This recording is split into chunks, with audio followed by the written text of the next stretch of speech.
ಎಲ್ಲರಿಗೂ ನಮಸ್ಕಾರ. ನಾನು ಅಶ್ವಿನಿ. ಇವತ್ತಿನ ರೆಸಿಪಿ ಮೆಂತ್ಯ ಪರೋಟ ಹೇಗೆ ಮಾಡೋದು ಅಂತ ನೋಡೋಣ. ಒಂದು ಬೌಲ್ಗೆ 2 ಕಪ್ಪು ಗೋಧಿ ಹಿಟ್ಟನ್ನ ತೊಗೊಂಡಿದ್ದೀನಿ.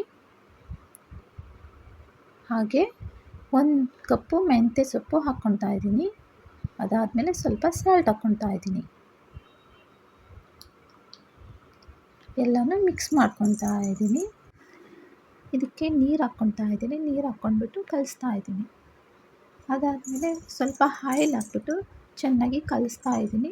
ಒಂದು ಅರ್ಧ ಗಂಟೆ ಕಾಲ ಚೆನ್ನಾಗಿ ಈ ಥರ ಕಲಿಸ್ಬಿಟ್ಟು ಇಟ್ಕೋಬೇಕು. ನೋಡಿ ಎಷ್ಟು ಚೆನ್ನಾಗಿ ಹಿಟ್ಟು ನೆಂದ್ಕೊಂಡಿದೆ ಅಂತ. ಸಾಫ್ಟಾಗಿ ಚಪಾತಿ ಮಾಡ್ಕೊಂಡಿದ್ದೀನಿ. ಹಂಚನ್ನ ಬಿಸಿ ಮಾಡ್ಕೊಳ್ಳೋಕೆ ಇಟ್ಕೊಂಡು ಚಪಾತಿನ ಹಾಕ್ಕೊತಾ ಇದ್ದೀನಿ. ಚಪಾತಿ ಚೆನ್ನಾಗಿ ಬೇಯಿಸ್ಕೊತಾ ಇದ್ದೀನಿ. ಚೆನ್ನಾಗಿ ಬೇಯಿಸ್ಕೊಂಡಾದ್ಮೇಲೆ ಸ್ವಲ್ಪ ಆಯಿಲ್ ಹಾಕಿ ಚೆನ್ನಾಗಿ ಬೇಯಿಸ್ಕೊತಾ ಇದ್ದೀನಿ. ಹಾಗೆ ತಿರುಗಾಕ್ಬಿಟ್ಟು ಸ್ವಲ್ಪ ಆಯಿಲ್ ಹಾಕಿ ಎಲ್ಲ ಕಡೆ ಸ್ಪ್ರೆಡ್ ಮಾಡಿ ಹಾಗೆ ಚೆನ್ನಾಗಿ ಬೇಯಿಸ್ಕೊಳ್ಳಿ.